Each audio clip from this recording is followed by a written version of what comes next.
ঘরে বসে কীভাবে সেলাইয়ের কাজ করে টাকা ইনকাম করা যায় এবং ব্যবসাটা বড় করে বেশি বেশি অর্ডার পাওয়া যায়, এটা নিয়ে আজকের এই ভিডিওটা। আসসালামু আলাইকুম, আমি ফারুক আহমেদ। সকাল চলে আসলাম নকশা পেজ থেকে।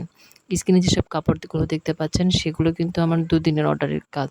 তো এতগুলো কাজ আমার কিভাবে জড়ো হয়ে গেল, আবার এতগুলো কাজ আমি কিভাবে পাইলাম, এটার পেছনে অনেক কিছু গুরুত্বপূর্ণ কথা আছে, সেটাই আজকে শেয়ার করব। তো স্ক্রিনে যেসব কাপড় দেখতে পাচ্ছেন এগুলো কাপড় কিন্তু আমি একদিনে পাই নাই।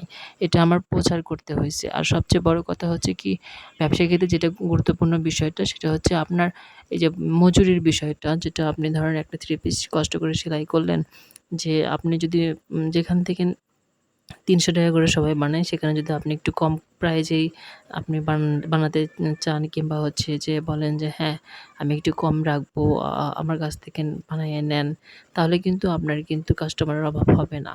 সেক্ষেত্রে যদি যারা আপনাকে শুনবেন যে আপনারা কত করে বানান, তাদের কাছ থেকে শুনে যদি আপনি ৳৫০ কমও নিতে চান, তাহলে কিন্তু সবাই কিন্তু আপনার কাছেই সেটা বানাতে দেবে।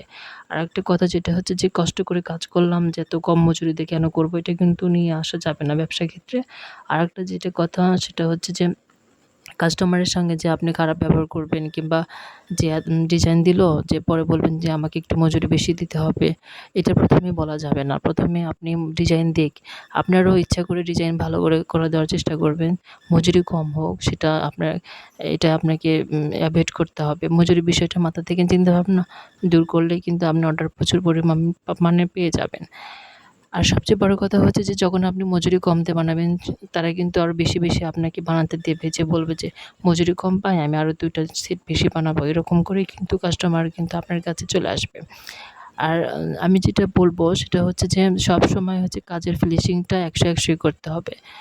আর যদি আপনি বলেন যে আপু আমার কষ্ট হয়েছে কাজ করতে, একটু মজুরি যদি বেশি দিতেন তাহলে আমার একটু লাভ পাইতাম। এত তো কম দামে তো আপনি তো বানানই। এরকম করে যদি কথার মাধ্যমে নিয়ে আসতে পারেন তাহলে ঠিক আছে। যে ১ম এ বলবেন যে এত কম দামে বানাবো না, কিংবা এত ডিজাইন আমি আর পরবর্তীতে বানাবো না, কিংবা আপু আপনি কম দিলেন, এগুলো বলা যাবে না। সবচেয়ে করতে হচ্ছে কি, ধৈর্য সহকারে কাজ করতে হবে। আর কাজের পেছনে যে আপনি যে পারেন, যেটা আপনি একদম নিখুঁত কাজ, সেটাই আপনাকে দিতে হবে। আর যেটা হচ্ছে কি, আপনি ডেট অনুযায়ী যে কাজ করেছেন, যে আজকে এডিট ডেটে আপনাকে কাপড় দিতে হবে ডেলিভারি, সেটাই কিন্তু আপনাকে করতে হবে। যে আপনি যদি ২-৩ দিন লেট করে দেন,